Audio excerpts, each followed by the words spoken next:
Ciao. I'm Sapna, and I head marketing for Google right here in the region.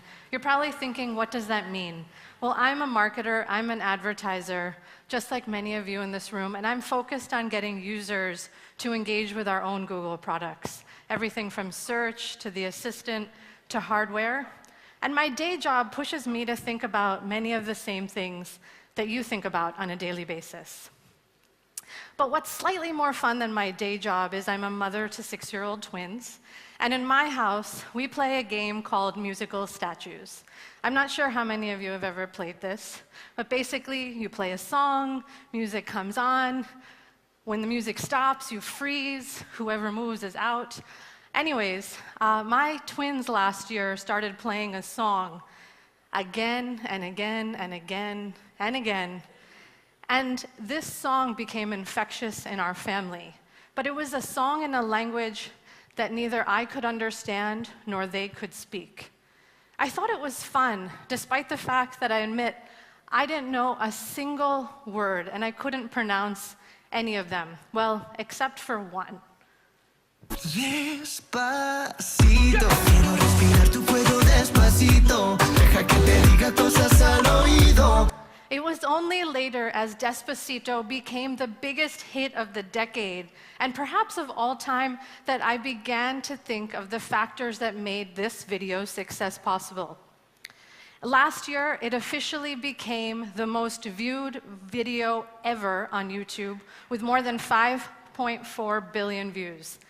And it set every milestone in record time. People have watched Despacito 28 million times per day. But it's unlike anything we've ever seen in terms of scale and spread. Look at this graph. You can see Despacito is just like this vertical line that goes up. And it's amazing what has happened.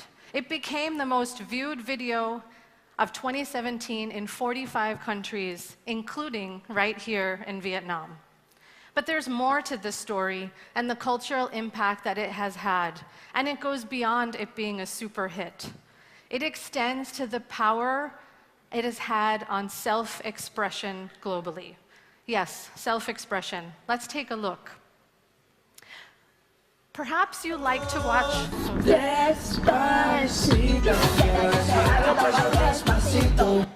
Perhaps you like to watch somebody dance to it, like this, or perhaps beatboxing is more of your style.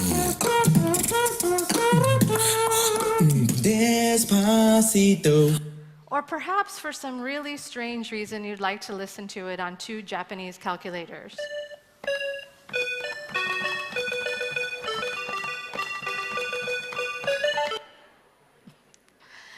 Think about this. The most played song last year was a Puerto Rican reggaeton hit in Spanish. And it has inspired so many renditions of this song right here in Vietnam as well.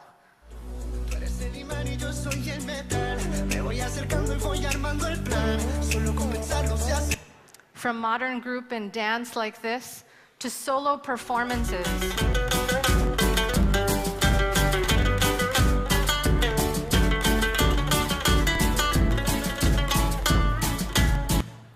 To Trung with 1.7 million views.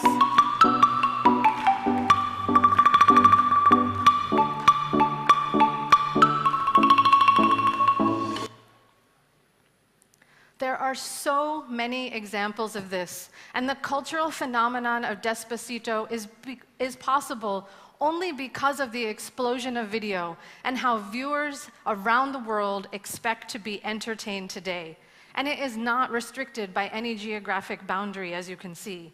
But this is not just a one-hit wonder, if that's where you think I'm going. I can give you endless examples of this.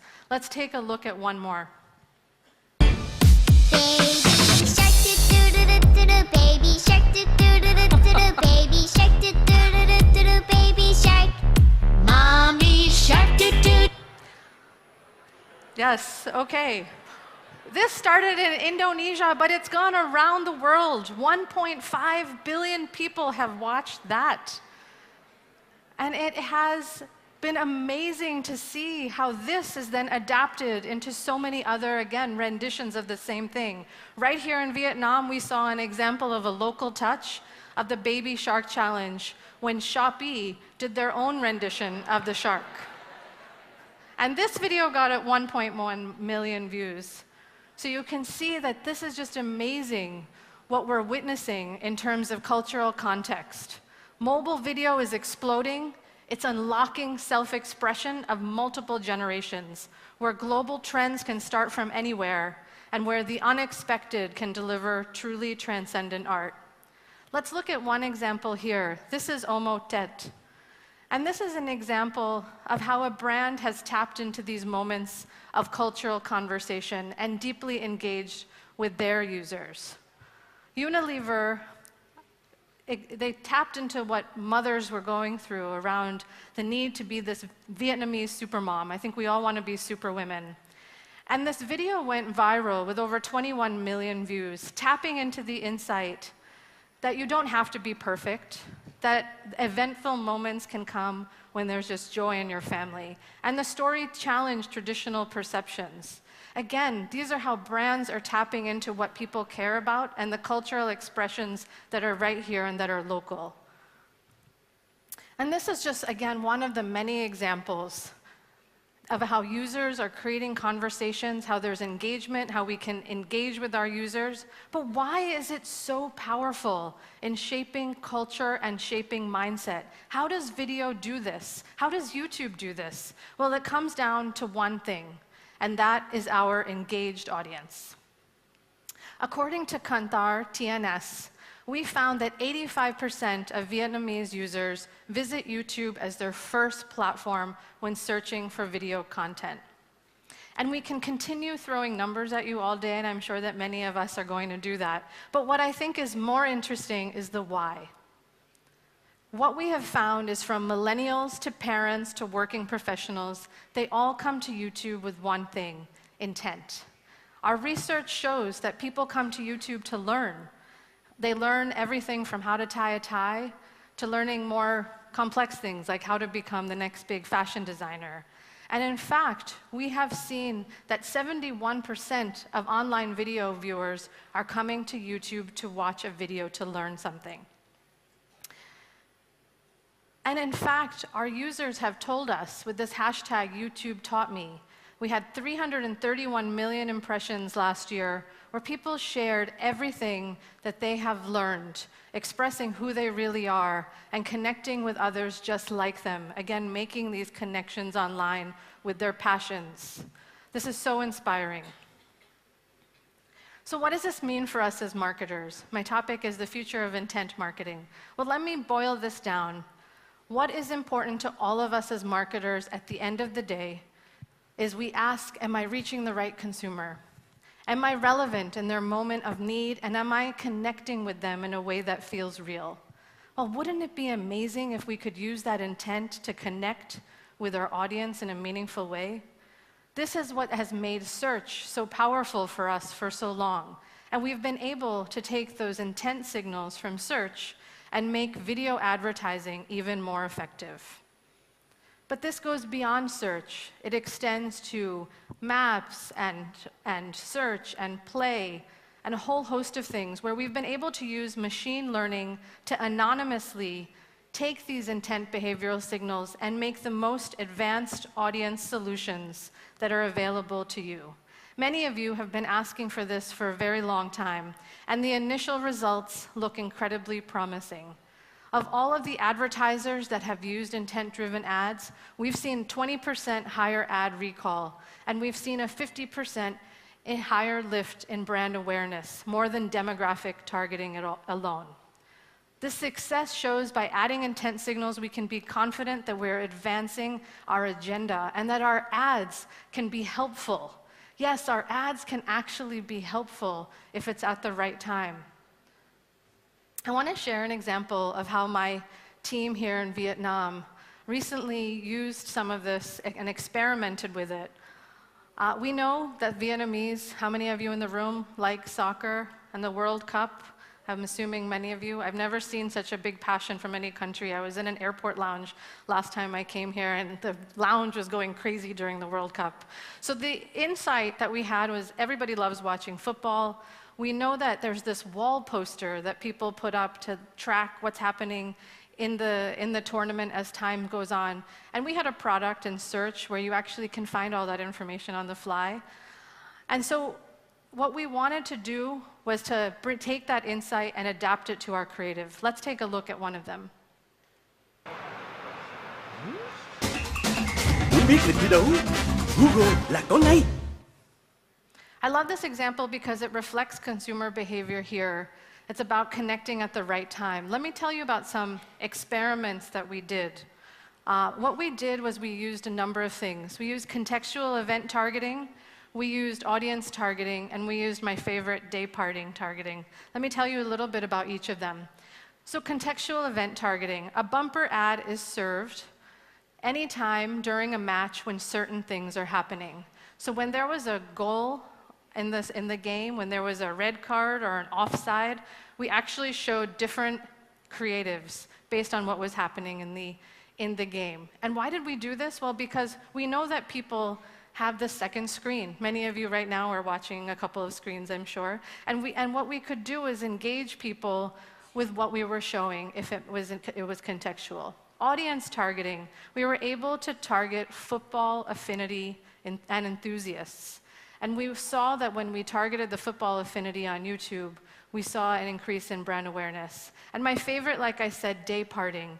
Based on the time of the day, we can also show different creatives and ads. We know that many people miss the 1 a.m. Match, unless you're a complete enthusiast. So in the mornings, people are looking for scores. So we showed them ads about scores.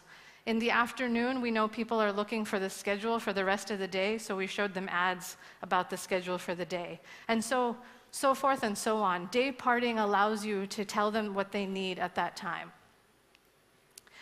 After the campaign, we saw a 5% growth in users, and we also saw a 3% uplift in feature awareness and usage intent, which was great.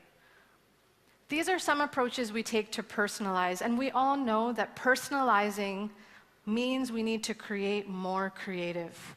If there's one thing my teams hate doing is creating more and more creative. It's hard. This is really hard stuff. We know that it might not fit into your current process, and it might actually take your production costs up as well. But we've launched a new tool to help with some of these obstacles, and it's called Director Mix.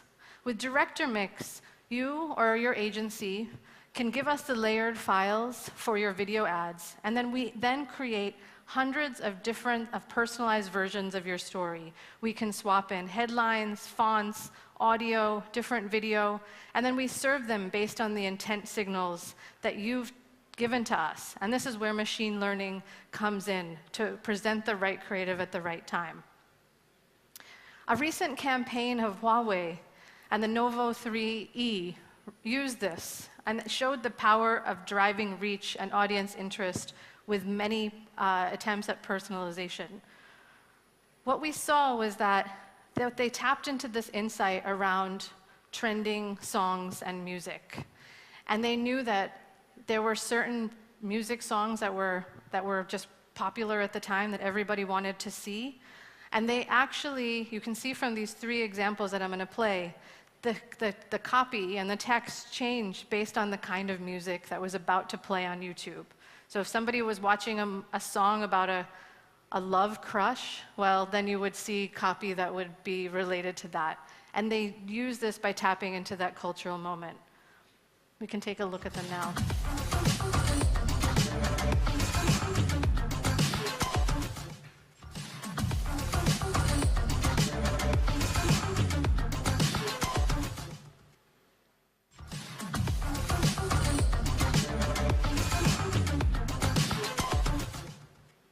I think this is incredibly phenomenal to see how they were able to use this in such a smart way by just changing the message and tapping into that. And we saw that their brand lift survey results were phenomenal and speak for themselves. I'll just show them here. I won't go through each of them. But what I think is incredible is a 110% increase in product interest lift. based on what they've done, because they've created that intrigue in the product. As you reflect on what you're hearing here today and everything that you're about to learn and understand, I want you to take away a few things from what I've told you. One, think about how fast things are changing. Think about how culture is being shaped today. Think about this cultural self-expression, which is manifesting itself around the world, like the example from Despacito. And think about how marketing is changing. We in this room are a bunch of sophisticated marketers who know what we want. And think about this unique moment where we have the opportunity to make content that's immediate, relevant, shareable, can create conversations, and is about what's happening today in the world, and genuinely connect with our consumers in their moment of need. This future is intent marketing, but the future is now, so we don't have to wait for it. Thank you so much. Kamun. Hi.